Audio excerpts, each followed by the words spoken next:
پھر 2 فرشتے اس کے پاس آتے ہیں یعنی اس کی قبر میں، اسے بٹھا کر پوچھتے ہیں. اب یہ وہ 4 سوال یہاں پر آ رہے ہیں اس ڈیٹیل حدیث میں.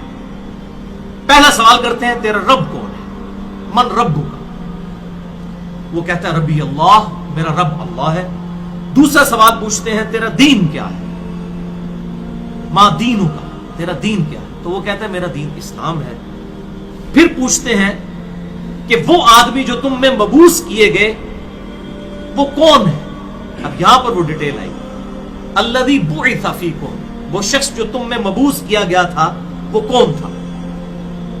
تو یہ جو کہتے ہیں نا قبر میں آپ صلی اللہ علیہ وسلم آ جاتے ہیں، تو کہ کسی حدیث میں بھی نہیں ہے. اس میں ڈیٹیل آ گئی کہ اس سے پوچھا جاتا ہے جو شخص تم میں پیغمبر بنا کر بھیجا گیا وہ کون تھا؟ تو وہ کہتا ہے ہوا محمد رسول اللہ، وہ اللہ کے رسول محمد صلی اللہ علیہ وسلم. مسئلہ حاضر و ناظر میرا ریکارڈ ہے، مسئلہ نمبر 7، جس میں میں نے یہ تمام شبہات کلیئر کی ہیں. یہ 3 سوالوں کے بعد اچھا جامعہ ترمذی میں ایک حدیث ہے 3120، اس میں الفاظ ہیں کہ وہ پوچھتے ہیں من نبیو کا، تیرا نبی کون ہے؟ اس میں تو آیا نا کہ اس شخص کے بارے میں تیرا کیا عقیدہ ہے، اس میں من نبیو کا الفاظ ہے. جامعہ ترمذی 3120. اچھا اللہ کا شکر ہے کہ یہ نہیں پوچھتے تیرا فرقہ کون سا ہے، تو کس امام کی تقلید کرتا تھا، کیڑی مسیدی تو نماز پڑھتا سا ہے. دیکھ لو کوئی چیز نہیں، تیرا رب کون ہے، تیرا دین اور نبی صلی اللہ علیہ وسلم. تو دنیا میں بھی ہم یہی کہتے ہیں اللہ رسول قرآن، یہی بات ہے. تو قبر کے اندر جا کر بھی یہی سوال. اب وہ جب 3 سوالوں کے جواب دیتا ہے تو فرشتے 4تھا سوال اس سے پوچھتے ہیں، جو میں نے قبر کا 4تھا سوال، مسئلہ نمبر 78. تمہیں کیسے پتا چلا، ان 3 سوالوں کے جواب تمہیں کیسے آئے؟ وہ کہتا ہے میں نے اللہ کی کتاب پڑھی تھی، میں اس کتاب پر ایمان لایا اور میں نے اس کے حق ہونے کی تصدیق کی. اللہ کی کتاب پڑھی ہوگی تو تصدیق کرے گا نا. اگر سنا کے سنی ہوگا تو کیا تصدیق کرے گا؟ ہاں پڑھا کے سنی ہوگا تو تصدیق کر دے گا. پھر آسمان سے آواز آتی ہے میرے بندے نے سچ کہا، اس کے لیے جنتی بچھونا بچھا دو، اسے جنتی لباس پہنا دو اور اس کے لیے جنت کی طرف دروازہ کھول دو. قبر کے اندر ہی جنت کی طرف دروازہ کھول دو. یعنی آپ سمجھ لیں جس طرح یہ اب ٹچ سکرین موبائل رکھ کے اور جناب لیپ ٹاپ رکھ کے سامنے لوگ بیٹھے ہوتے ہیں نا، تو ایک دوسری دنیا میں چلے جاتے ہیں. تو جنت کا فزیکلی دروازہ کھول دیا جائے گا، اس کو جنت کی ہوائیں بھی، خوشبو بھی آئے گی اور انتظار وہ کرے گا. وہاں اسے ہوا کے جھونکے اور خوشبو بھی آتی ہوگی اور حد نظر تک اس کی قبر کو کشادہ کر دیا جائے گا. خوبصورت چہرے، خوبصورت لباس اور بہترین خوشبو والا ایک شخص اس کے پاس قبر میں آئے گا اور کہے گا اس چیز سے خوش ہو جا جو چیز تجھے خوش کر دے، یہ وہ دن ہے جس کا تجھ سے وعدہ کیا جاتا تھا. وہ شخص پوچھے گا کہ اے شخص تو کون ہے، تیرا چہرہ بھلائی لانے والا چہرہ ہے. وہ جواب دے گا میں تیرا عمل صالح ہوں. یعنی نیک اعمال ایک خوبصورت انسان کی شکل میں اس کی قبر میں آ جائیں گے. تو پھر وہ شخص کہے گا اے اللہ، اے میرے رب، جلدی کر، فوراً قیامت قائم فرما دے حتیٰ کہ میں اپنے اہل و عیال کی طرف چلا جاؤں. یعنی مومن کہے گا اللہ جلدی جلدی قیامت آئے، مجھے تو اینڈ رزلٹ نظر آ رہا ہے، مجھ سے انتظار نہیں ہوتا، فوراً قیامت آ جائے. ابھی سائملٹینیس کنٹراسٹ آنے والا ہے. جب کافر اور مجرم شخص دنیا سے جاتا ہے تو آپ صلی اللہ علیہ وسلم نے فرمایا سیاہ چہروں والے فرشتے بالوں سے بنا ہوا ایک کمبل لے کر آسمان سے نازل ہوتے ہیں اور حد نظر فاصلے تک اس کے سامنے بیٹھ جاتے ہیں. پھر ملک الموت، موت کا فرشتہ آتا ہے حتیٰ کہ اس کے سر کے پاس بیٹھ جاتا ہے اور کہتا ہے خبیث روح، اللہ کی ناراضگی کی طرف چل. وہ روح اس کے جسم میں پھیل جاتی ہے تو وہ ملک الموت اس طرح اسے کھینچتا ہے جیسے لوہے کی سلاخ کو گیلے اون میں سے کھینچا جاتا ہے کر کے. گرم سلاخ جو ہے وہ اونی کپڑے کے اندر، گیلے کے اندر ڈال کے یوں کھینچی جائے نا، اس طرح اس کے پورے جسم سے اس کی روح نکالی جاتی ہے. پھر ملک الموت سے باقی فرشتے اس کی روح کو لے کر پلک جھپکنے کے برابر بھی وہاں نہیں رہنے دیتے حتیٰ کہ وہ اسے بالوں سے بنے ہوئے کمبل میں لپیٹ لیتے ہیں اور اس سے زمین کے مردار سے نکلنے والی انتہائی بری بدبو نکلتی ہے. وہ اسے لے کر اوپر چڑھتے ہیں تو وہ فرشتوں کی جس جماعت کے پاس سے گزرتے ہیں تو فرشتوں کی جماعتیں کہتی ہیں کیسی خبیث روح ہے. وہ کہتے ہیں یہ فلاں بن فلاں کی روح ہے اور وہ اس کی دنیا کا انتہائی کبھی نام لے کر بتاتے ہیں حتیٰ کہ اسے آسمانی دنیا تک لے جایا جاتا ہے. اس کے لیے دروازے کھولنے کے لیے درخواست کی جاتی ہے تو